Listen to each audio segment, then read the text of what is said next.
Hi friends, good afternoon. आज पखाला दिवस रे आपण माने कौन कौन सब आइटम करछंती। आज करिछि देखंतु पखाला भात, सलाद, आलू, कुंदरी भजा, कलरा भजा, भेंडी भजा, तापरे बिलाती, तेंतुली, मिक्सचर, ये हूँ बड़ीचूरा, शाग, बैगन फ्राए, माछ फ्राए, ये हूँ जनी आलू चिप्स।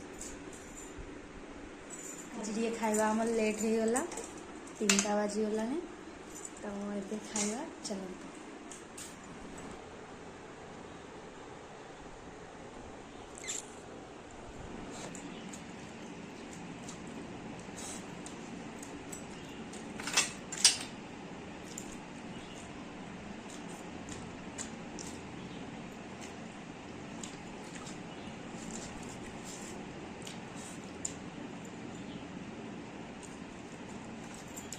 केमती लगुची?